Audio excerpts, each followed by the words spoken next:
కొన్ని life projects అని ఉంటాయి కదా, ఈ తర్వాత ఇంకా మనం విరమించుకోవచ్చు, కళామ తల్లికి చేసిన సేవ అయిపోయింది అలాంటి సినిమాలు. అది do or die kind of film. అంటే మొత్తం ప్రాణశక్తి, జీవశక్తి, ఆత్మశక్తిలు అన్నీ పెట్టి చేయాల్సిన సినిమాలు కొన్ని ఉంటాయి మన జీవితంలో, అలాంటి సినిమా అది.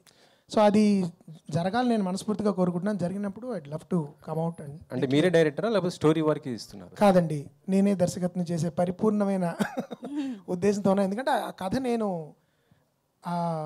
రాయడం అలా రాయడం జరిగింది. నేను జనరల్గా స్టోరీస్ ఎవరికి ఇవ్వను.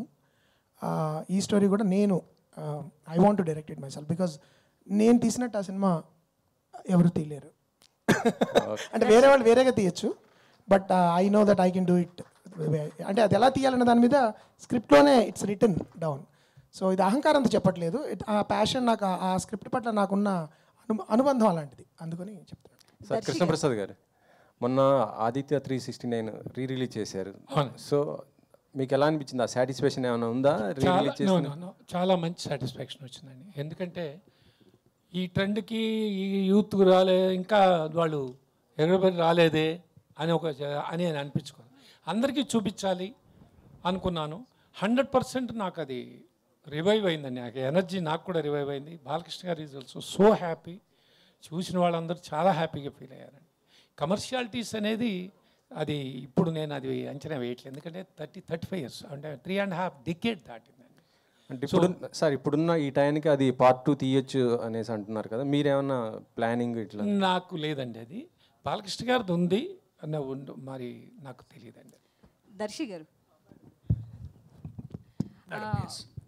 ఇంతకీ రూపా గారికి పచ్చళ్ళు కొనిపించే స్థాయికి ఎదిగారా లేదా? లేదా? ఎస్, ఎదిగానండి. 25వ తారీఖు డెలివరీ అవుతుంది. అయితే రీల్ బాగుంది, బట్ ముగ్గురు అమ్మాయిలు కష్టం మీద పడ్డారు ఏంటండి? ముగ్గురు అమ్మాయిలు, ఆ ముగ్గురు అమ్మాయిలు పికిల్స్ ఎవరైతే ఉన్నారో మా మీద రీల్స్ ఎందుకని వీడియోలు రిలీజ్ చేస్తూనే ఉన్నారు. ఒకటి ఏంటంటే అక్కడ ఇక్కడ మేము ఇప్పుడు ఇంటర్నెట్లో జరుగుతున్న ఒక మేజర్ డిస్కషన్ అది అబౌట్ దాట్. నేను అది నాకు మా క్రియేటర్ అతను యోగానంద్ వచ్చి అతను చెప్పగానే ఇట్లా చేస్తున్నారంటే ముందు మేము కూడా అదే అనుకున్నాం, నేను విద్య ఒకసారి ఎలా చేయొచ్చా లేదా అనేది.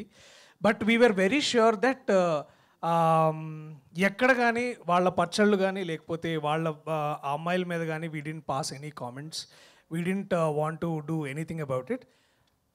ఇంటర్నెట్లో సాగుతున్న ఒక మేజర్ ట్రెండ్ని మేము కూడా ఫాలో అయ్యి దాని ద్వారా ముందుకు తీసుకెళ్దామని అనుకున్నాము.